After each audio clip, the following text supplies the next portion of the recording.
At ayan nga, no, mga ka-MB, ito. Kung nakikita ninyo, meron tayong carrots, saging, ano ba tong mga to? Para saan ba tong gagawin natin? Syempre ngayong umaga, gustong-gusto naming turuan kayo ng isang napakasarap na fruit smoothie. Smoothie, di ba? Para sa mga gusto ng healthy lifestyle while treating themselves kasi cravings nilang matatamis, ganon. At dahil nga July is Nutrition Month. Siyempre dahil sa mga pagkain natin, kailangan din natin siyang isipin na dapat healthy tayo. Ito ang inihanda ng Morning Balitaktakan team para sa ating mga ka-MB. It's about time naman na maging healthy na tayo. Isipin na natin ang ating mga kalusugan kasi hindi natin alam. Baka hindi na tayo aabot bukas. Ay, joke lang! Joke lang. At ayan nga mga ka-MB, ano nga ba yung mga ingredients na kailangan natin para sa ating fruit smoothie? Unang-una dyan ay carrots. Pwede rin naman banana sa mga mahilig sa saging, pwedeng pagsamahin. Ayan, at sweetened milk, sugar. Ayan, sugar. And then, para naman, kasi smoothie nga, diba, kailangan nating ma-refresh. Pwede din natin siyang lagyan ng ice. Tunaw na siya, actually, mga ka-MB. Crushed ice, na medyo may, watery crushed ice. Maganda talaga yung medyo may liquid-liquid pa. Oo. At saka yung portable na blender natin. At huwag kakalimutan ang tubig. Oo. Dahil hindi naman maganda na sobrang tamis ang ating gagawin. At ayun. Kailangan talaga 2. Kung ayaw naman ng carrots or ano daw? Na-joke lang. Ano sabi mo? Ulitin mo yon. Hindi, sige lang. Hindi, ulitin mo yon. Kailangan talagang 2 ang kailangan natin. Kasi bakit? Kailangan tubig. Ayos! Sige na. Grabe ka.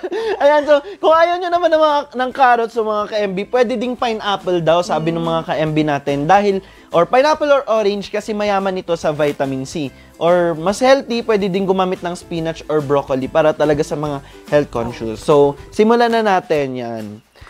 Twist. Click. Buksan natin, katulad ng pag-open up mo sa kanya. Oo. Ganyan ka naman. Yan, buksan natin. Prepare lang natin yung mga ingredients natin. So, syempre, unahin nating ilagay dito sa ating portable blender yung mga ingredients. Yung fruits. Ano bang gusto mo mauna, Miss Vanessa? Yung mahirap mag-grind. Yung ito? Carrots.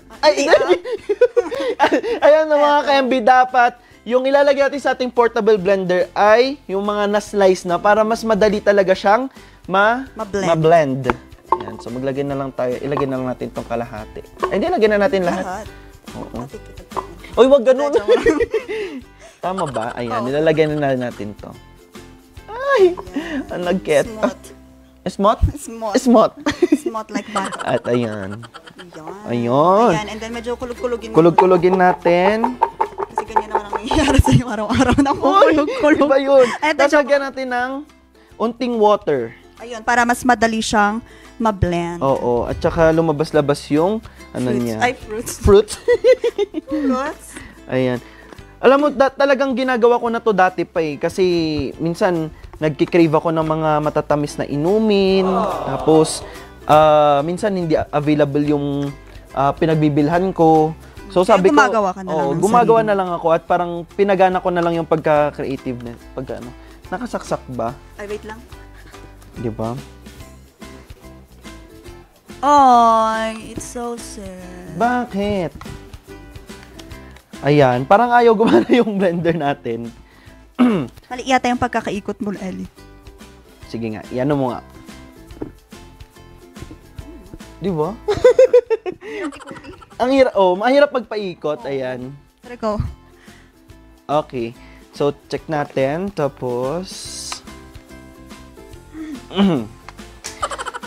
ayan. So, bear with us no mga ka-MB, talagang mahirap talaga magpaikot, lalong-lalo na kapag hindi natin alam kung paano talaga magpaikot. So, minsan kapag mga ka-MB, ang alternative na pwede natin gamitin para pampadagdag ng tamis sa ating fruit blend or yung smoothie natin ay yung sweetened milk, honey, mga sugar, ganon. So, isipin na lang natin na blend na yung ating ingredients.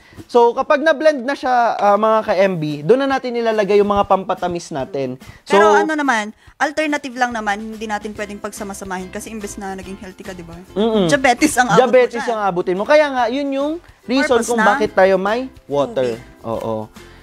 At kapag nalagay na nga, di ba, na-blend na. Na-blend na siya mga ka-MB. Imagine na lang natin. Imagine na lang natin na na-blend kasi dapat, imagine me without you. Imagine me without you. Parang, imagine the smoothie without getting grind. Ganon. Di ba? At if ever na,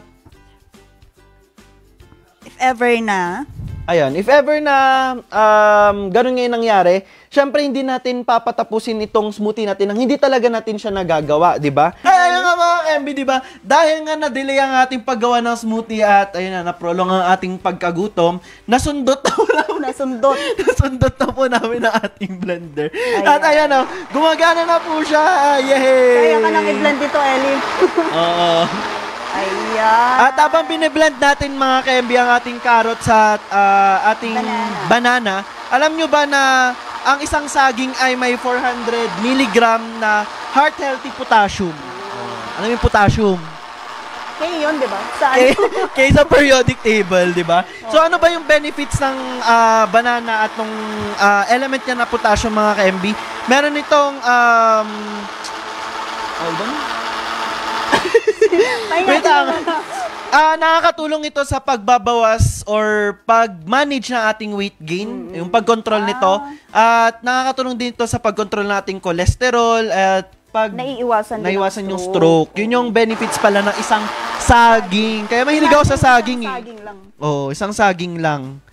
Makakatulong na sa maraming sakit, di ba? At makakatulong sa maraming sakit. Makakatulong na maiwasan ang pag-aaral ng maraming sakit. Ayan. So, mahalaga din daw pala siya sa mga buntis. Katulad mo. Uy, hindi ako buntis. Bundat lang. Ayan. So, mga ka-MB, kapag na-blend na natin ng maayos ang ating fruits, ang next nating ilalagay ay yung mga pampatamis. Ayan. Pampalasa. Ano pala siya? Ayan. Ibuhos natin. Ayan. So, ibuhos ninyo katulad ng pagbuhos nyo na pagmamahal nyo sa mga maling tao. Charot. Kulang pa. Kulang pa ba? Oo. Ayan. Kung naman ilagay na lang natin yung isang lata. Uy, wag! Mag-ano tayo, magbobomba tayo pagkatapos. At sa mga katulad ko na gusto naman ng matatamis, talagang pwede pa siyang lagyan ng sugar, di ba? Pero onti lang. Oo, preference po ninyo kung brown sugar, white sugar, pero ako kasi malinis po akong tao. Malinis sa tao. Gusto ko yung puti. Hindi, may ako sa puti, pero hindi ako malinis na tao. Ay, gano'n. Paano mo ba i-define ng pagiging malinis na tao? Wala na talagang malinis na tao. Nagmamalinis na lang. Mabuti akong tao, pero hindi ako mabait sa tao. Basta gano'n. Hindi ulit siya masundot. Wait lang. Ayan. Hindi ulit siya nagpapasundot, mga ka-MB. Sundot talaga. Gumagana na! At etong ginagawa nga natin ng mga ka-MB ngayong umaga sa ating kuklitan, fitness booster din siya para sa mga nag-workout. At ayun, basta yun din yung kinakain ko. Iniinom, di ba? Kasi ang kinakain mo ganito. Solid food. Solid food. Pero kapag liquid pala, iniinom. So, bakit hindi mo pwedeng kainin yung tubig? Kasi iniinom. Ayan. So, i-blend lang natin siya hanggang sa mahalo lahat ng ingredients. Or hanggang bukas. Hanggang bukas. Samahan niyo kami mga ka-MB hanggang bukas, di ba? Walang iwanan. Ayan, and then, finished product. At, syempre, hindi mabubuo ang pagiging smoothie niya nang hindi natin nilalagyan ng yelo. Oo. Diba? Magiging... Yelo. Mga gantong yelo ba? Joke lang. Hindi. Ayan. Ayan, and then ililipat na natin siya sa... Paano mo kukunin yung yelo?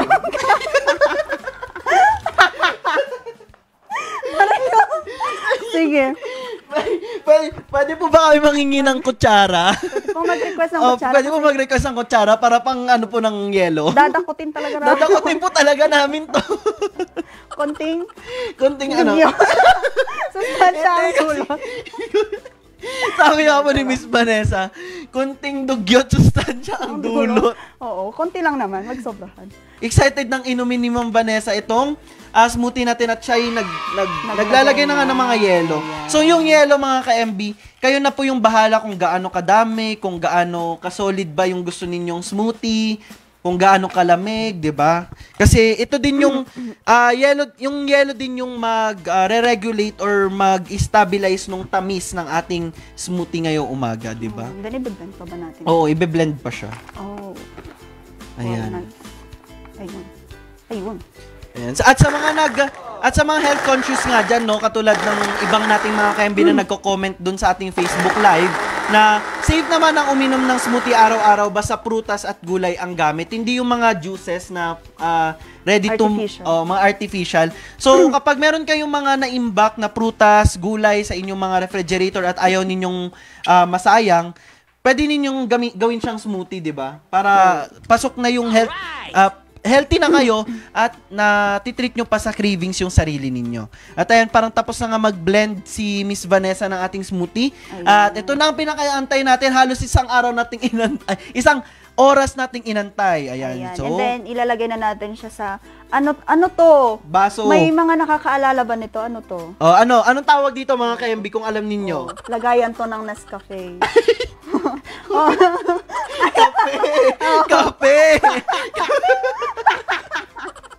yung Pilipino, mahilig mag-recycle, no? Yung baso ng cup noodles, ginagawang pwede pa pag-inuman to yung Sorry.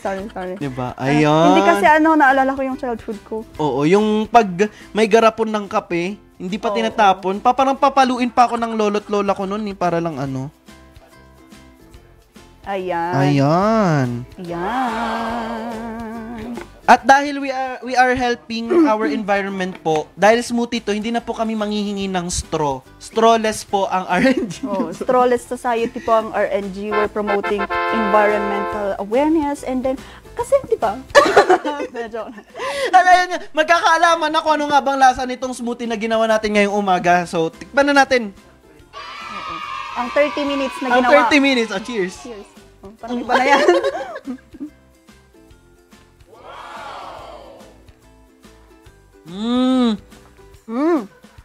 Smooth.